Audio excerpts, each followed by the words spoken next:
Hello বন্ধুরা, আমি তোমাদের সোশ্যাল মিডিয়া স্টার সিনজন। আজ রবিবার হলেও কাজের আর ছুটি নেই, তাই জন্য ব্রেকফাস্ট করতে বসে পড়লাম। একটা ব্রেকফাস্টে তরকারি মুড়ি খাচ্ছি, এটা আমার ফেভারিট ব্রেকফাস্ট। তো খেয়ে নিই। ওরা দোকানে বসা আছে, তো খেয়ে নিয়ে দোকানে চলে আসলাম। দেখতে পাচ্ছ দোকানে বসে থাকতে হচ্ছে। রবিবার দিন একটু কম কাস্টমার আছে, তাও আসে।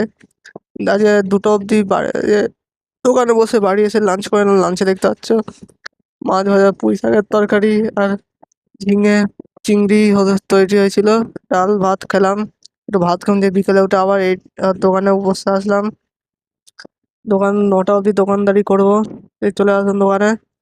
9টা অবধি দোকানদারি করে বাড়িতে গিয়ে এডিটিং করতে বসে পড়লাম। এডিটিং করতে থাকছি আমি এখন। এডিটিং করতে থাকি।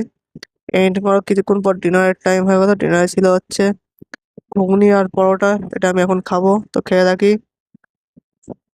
আমি এখন ডিনার করি। তোমরা আরো মিনি ব্লগের জন্য চ্যানেলটাকে সাবস্ক্রাইব করে দাও। বাই।